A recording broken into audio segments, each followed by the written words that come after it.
Hello students, आज मैं लाई हूँ आपके लिए एमीन्स।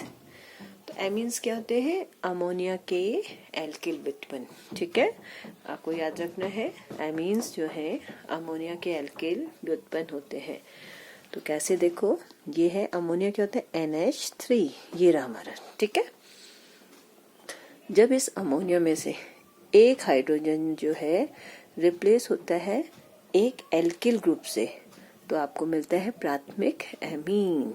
ठीक है, जब इस अमोनिया से दो हाइड्रोजन रिप्लेस होते हैं दो एल्किल ग्रुप से, तो आपको मिलता है द्वितीयक एमीन। इसी तरीके से जब अमोनिया से तीन हाइड्रोजन रिप्लेस हो जाते हैं तीन एल्किल ग्रुप से, तो आपको मिलता है तृतीयक एमीन। ठीक है, तो प्राथमिक एमीन इसका मतलब क्या हो जाएगा? NH एक हाइड्रोजन रिप्लेस हो रहा है तो ये हो जाएगा RNH2। ठीक है, RNH2 क्या हो गया? प्राथमिक एमीन। द्वितीयक एमीन क्या हो जाएगा? दो हाइड्रोजन रिप्लेस हो रहे हैं तो ये हो जाएगा R2NH। ठीक है, और तृतीयक एमीन में क्या हो जाएगा? तीन हाइड्रोजन रिप्लेस होंगे विथ 3 एल्किल ग्रुप, तो ये हो जाएगा R3N। ठीक है, इस तरीके से प्राथमिक एमीन, द्वितीयक एमीन व तृतीयक एमीन आपको मिल जाएंगे।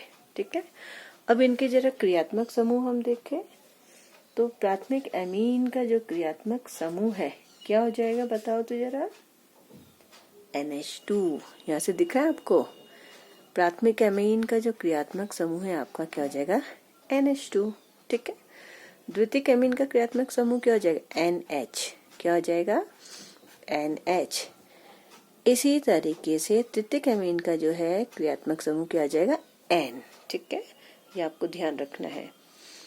तो प्राथमिक एमीन का क्रियात्मक समूह NH2, जिससे आप पहचानोगे प्राथमिक एमीन है। द्वितीयक एमीन में जो है क्रियात्मक समूह NH होता है, तृतीयक एमीन में N। ठीक है, अब एग्जाम्पल देखते हैं प्राथमिक एमीन, द्वितीयक एमीन और तृतीयक एमीन के। तो ये है एक एल्किल समूह जुड़ा है CH3NH2, क्या हो जाएगा? मैथिल एमीन। दूसरा उदाहरण है CH3CH2NH2, इसको C2H5NH2 भी लिख सकते थे, क्या हो जाएगा? Ethyl amine. और C6H5NH2 क्या है? ये एनिलीन। ठीक है, इस तरीके से द्वितीयक एमीन के बहुत सारे उदाहरण दे रखे हैं यहाँ पे। द्वितीयक एमीन के लिए दो एल्किल ग्रुप, मैंने यहाँ मैथिल लिया है CH3NH, तो डाइमेथिल एमीन। यहाँ एथिल ग्रुप लिया है C2H5NH, डाइएथिल एमीन।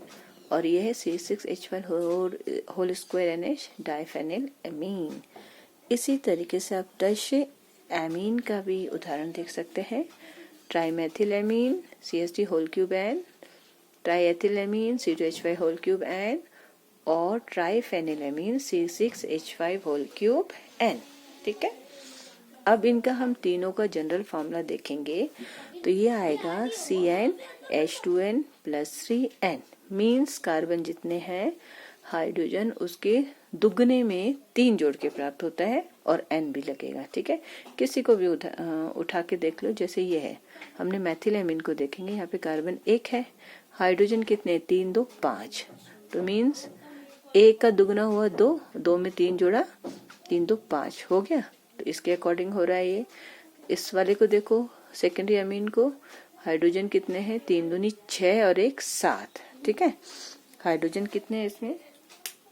3 दूनी 6 और 7 हाइड्रोजन हो रहे हैं, और कार्बन इसमें 2 है। ठीक है, तो इस सूत्र के अकॉर्डिंग हो रहा है ना, हाइड्रोजन जो है कार्बन का दुगना 2 दूनी 4, उसमें 3 जोड़ेंगे तो 7 हाइड्रोजन हो गया। ठीक है, और N।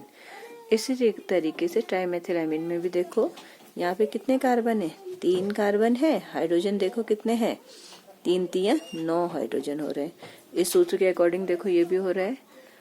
कार्बन का ये हम हाइड्रोजन क्या है, दुगना करो पहले, कितना हो जाएगा? 3 कार्बन थे तो 3 दूनी 6, 6 में 3 जोड़ो, 6 3 9, तो हो रहे हैं 9 इस सूत्र के according.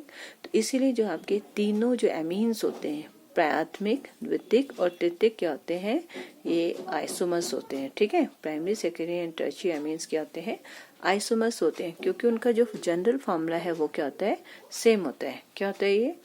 CnH2n plus 3n means carbon जितने हैं हाइड्रोजन उसके दुगने में 3 जोड़ के प्राप्त होता है, ठीक है। और n, तो इस तरीके से हमने देखा एमीन्स जो है किसके व्युत्पन्न है, अमोनिया के एल्किन व्युत्पन्न होते हैं।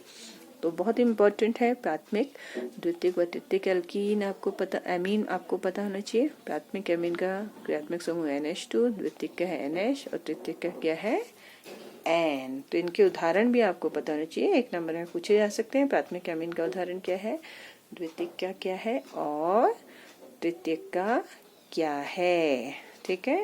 ओके।